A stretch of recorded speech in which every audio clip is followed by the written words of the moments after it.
Assalamualaikum warahmatullahi wabarakatuh. Selamat pagi Ananda semua. Bagaimana kabar Ananda hari ini? Sehat semua? Alhamdulillahirrabbilalamin.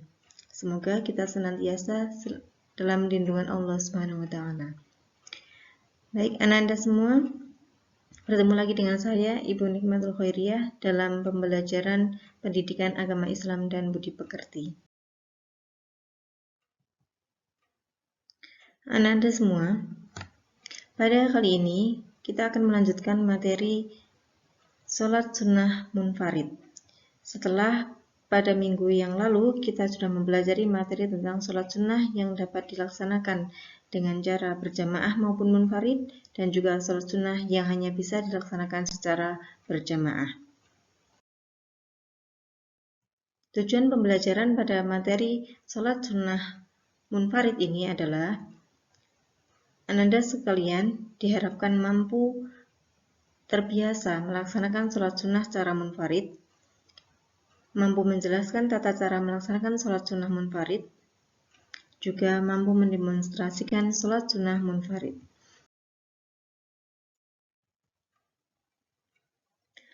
Lingkup materi yang akan kita pelajari dalam materi sholat sunnah munfarid adalah macam-macam sholat munfarid, serta hikmah pelaksanaan sholat sunnah munfarid. Selanjutnya kita akan masuk kepada materi tentang macam-macam sholat sunnah munfarid. Macam-macam sholat sunnah munfarid antara lain ada 3. Yang pertama, sholat sunnah rawatib. Yang kedua, sholat sunnah istikharah. Dan yang ketiga, sholat sunnah tahiyatul masjid atau sholat sunnah tahiyat masjid. Mari kita mulai membahas satu persatu tentang sholat sunnah munfarid. Yang pertama kita bahas adalah sholat sunnah rawatib. Sholat sunnah rawatib adalah sholat sunnah yang pelaksanaannya mengiringi sholat fardu, yakni dapat dilaksanakan sebelum kita sholat fardu atau sesudah sholat fardu. Sholat sunnah rawatib yang dilaksanakan sebelum sholat fardu disebut dengan sholat sunnah qobliyah, sedangkan sholat sunnah rawatib yang dilaksanakan setelah sholat fardu disebut dengan sholat sunnah ba'diyah. Hukum melaksanakan sholat sunnah rawatib ada 2, yaitu sunnah mu'akkad atau sangat dianjurkan, serta sunnah ghairu mu'akkad atau cukup dianjurkan. Pembagian sholat sunnah rawatib ada 2, yaitu sholat sunnah mu'akkad, yang jika kita hitung keseluruhannya terdiri dari 10 rakaat yang terbagi ke dalam 1. 2 rakaat sebelum sholat duhur, 2 rakaat sesudah sholat duhur, 2 rakaat sesudah sholat maghrib, 2 rakaat sesudah sholat isya, serta 2 rakaat sebelum subuh atau yang bisa juga disebut dengan sholat sunnah fajar. Sholat sunnah rawatib yang dilakukan sebelum sholat subuh atau sholat sunnah qobliyah subuh ini disebut juga dengan sholat sunnah fajar, sehingga jika kita sudah melaksanakan sholat sunnah qobliyah subuh, maka kita tidak perlu melaksanakan sholat sunnah fajar. Begitu pula sebaliknya, jika sebelum sholat subuh kita sudah melaksanakan sholat sunnah fajar, maka kita tidak perlu melaksanakan sholat sunnah qobliyah subuh. Yang selanjutnya, sholat sunnah rawatib ghair mu'akkad yang terdiri dari 12 rakaat terbagi ke dalam 2 rakaat sebelum duhur, 2 rakaat sesudah sholat duhur, 4 rakaat sebelum sholat asar, 2 rakaat sebelum sholat maghrib, dan 2 rakaat sebelum sholat isya.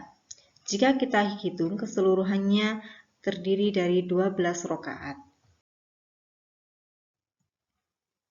Lafaz niat sholat sunnah rawatib adalah Bismillahirrahmanirrahim, usolli sunnatan qabliyata wuhri rak'ataini lillahi ta'ala.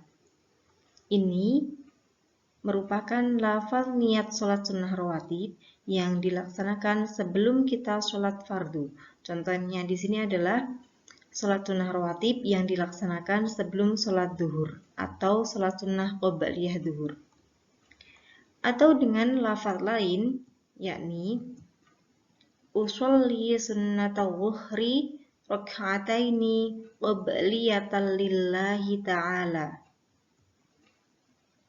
Jika kita sholat sunnah rawatib yang dilakukan setelah sholat fardu, maka lafaz qobliyatan diganti dengan lafaz ba'diyatan. Untuk lafaz al-zuhri diganti sesuai sholat fardu yang diiringi dengan sholat rawatib tersebut. Jika kita melaksanakan sholat sunnah rawatib di waktu asar, maka al-zuhri diganti dengan al-asri.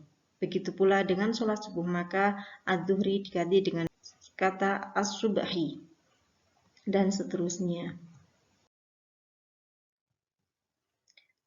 Yang kedua, sholat sunnah yang dilaksanakan secara munfarid adalah sholat sunnah istikharah.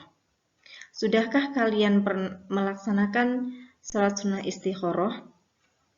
Apakah sholat sunnah istikharah itu? Sholat sunnah istikharah adalah sholat sunnah yang dilaksanakan dengan maksud memohon petunjuk dari Allah Subhanahu wa Ta'ala untuk menentukan pilihan yang paling baik di antara dua atau lebih pilihan yang dihadapkan kepada kita. Hukum melaksanakan sholat sunnah istikharah adalah sunnah. Lafaz niat sholat sunnah istikharah adalah usolli sunnatal istikharati rak'ataini lillahi ta'ala.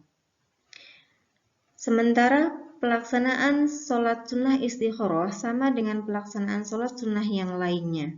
Diawali dengan niat, takbiratul ihram, dan sholat seperti biasa, kemudian diakhiri dengan salam. Untuk surat yang dibaca setelah kita membaca surat Al-Fatihah dalam setiap rakaatnya, dianjurkan membaca Quran surat Al-Kafirun pada rakaat pertama setelah membaca Fatihah dan Quran surat Al-Ikhlas pada rakaat kedua setelah membaca surat Al-Fatihah. Setelah melaksanakan sholat sunnah istikharah, dianjurkan kita berzikir dan membaca sholat sebanyak-banyaknya, kemudian kita menyampaikan doa kepada Allah. Kita berdoa kepada Allah Subhanahu wa Ta'ala, memohon dipilihkan pilihan yang terbaik menurut Allah bagi kita, agama kita, dan juga kehidupan kita. Kita bisa berdoa dengan menggunakan bahasa kita sendiri, baik menggunakan bahasa Indonesia, bahasa Jawa, bahkan menggunakan bahasa Inggris pun diperbolehkan. Atau kita juga bisa menggunakan doa sebagai berikut. Bismillahirrahmanirrahim. Allahumma inni astakhiruka bi'ilmika wa astaqdiruka biqudratika wa as'aluka min fadlikal azimi fa innaka taqdiru wa la aqdiru wa ta'lamu wa la a'lamu wa anta 'allamul ghuyub. Allahumma in kunta ta'lamu anna hadzal amra khairul li fi dini wa ma'ashi wa 'aqibati amri faqdurhu li wa yassirhu li thumma barik li fihi wa in kunta ta'lamu anna hadzal amra syarrul li fi dini wa ma'ashi wa 'aqibati amri fasrifhu anni wasrifni anhu waqdur liyal khaira haitsu kana thumma arbini bih. Amin. Arti dari doa yang baru saja saya bacakan adalah intinya kita memohon petunjuk kepada Allah agar Allah memilihkan pilihan yang terbaik di antara pilihan-pilihan yang kita hadapi. Sehingga jika hal itu baik bagi kita, maka kita mohon agar Allah mendekatkan kita kepada pilihan terbaik tersebut. Akan tetapi jika hal itu tidak baik, maka agar Allah menjauhkan dari kita, kemudian menakdirkan yang lebih baik dari sebuah pilihan yang kita hadapi. Yang selanjutnya, sholat sunnah yang dilaksanakan secara munfarid adalah sholat sunnah tahiyat masjid. Atau kita bisa menyebutnya dengan sholat sunnah tahiyatul masjid. Apa itu sholat sunnah tahiyatul masjid? Pernahkah anak-anak melaksanakan sholat sunnah tahiyat masjid? Mari kita bahas bersama-sama. Ketika kita memasuki suatu masjid, tentu ada adab-adab yang sebaiknya kita taati. Kenapa? Karena masjid merupakan tempat yang dimuliakan oleh Allah, tempat kita memohon kepada Allah, tempat kita bersujud kepada Allah. Tentunya ada adab-adab tertentu yang mesti kita patuhi. Adab memasuki masjid antara lain mendahulukan kaki kanan seraya berdoa. Kemudian sebelum duduk, hendaklah kita sholat sunnah 2 rakaat terlebih dahulu sebagai penghormatan kita kepada masjid yang mana merupakan tempat yang sangat mulia di sisi Allah tentunya. Sholat sunnah yang dilakukan sesaat setelah masuk masjid untuk menghormatinya ini disebut dengan sholat sunnah tahiyat masjid. Dasar dilaksanakannya sholat sunnah tahiyatul masjid adalah sabda Rasulullah Shallallahu Alaihi Wasallam yang berbunyi, An Abi Qatadah qala Rasulullah Shallallahu Alaihi Wasallam, idza dakhala ahadukumul masjida fala yajlis hatta yusalli rak'ataini, rawahul Bukhari wa Muslim. Artinya, dari Abu Qatadah, Rasulullah Shallallahu Alaihi Wasallam bersabda, apabila salah seorang di antara kamu masuk masjid, maka janganlah duduk sebelum sholat tahiyat masjid 2 rakaat. Hadis riwayat Bukhari dan Muslim. Lafaz niat sholat sunnah tahiyat masjid adalah usolli sunnatan tahiyatal masjidi rak'ataini lillahi ta'ala. Artinya, saya niat sholat sunnah tahiyat masjid 2 rakaat karena Allah Ta'ala. Sholat sunnah tahiyat masjid dilaksanakan sebagaimana sholat sunnah pada umumnya, berjumlah 2 rakaat.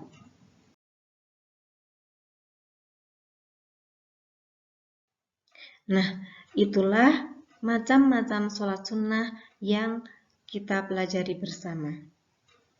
Jika kita gabungkan dari materi minggu-minggu yang lalu tentang sholat sunnah yang dapat dikerjakan secara berjamaah maupun munfarid, dan sholat sunnah yang dilaksanakan secara berjamaah, serta sholat sunnah yang dilaksanakan secara munfarid ini, jadi berapakah jumlah semuanya jenis-jenis sholat sunnah itu?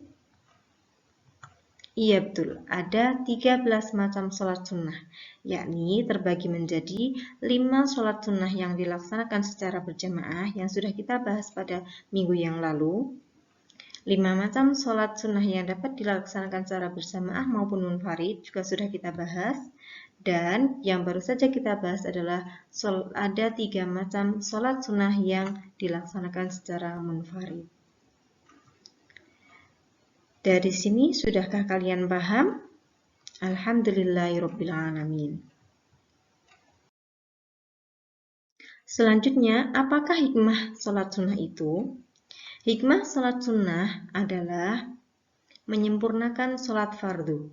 Jadi, jika dalam sholat fardu kita masih ada kekurangan-kekurangan, maka tentunya kekurangan yang bukan merusak sahnya sholat, tapi kekurangan-kekurangan kurang sempurnanya sholat kita. Misalnya tertinggal sunnah-sunnahnya begitu, maka dapat disempurnakan dengan kita melaksanakan sholat sunnah.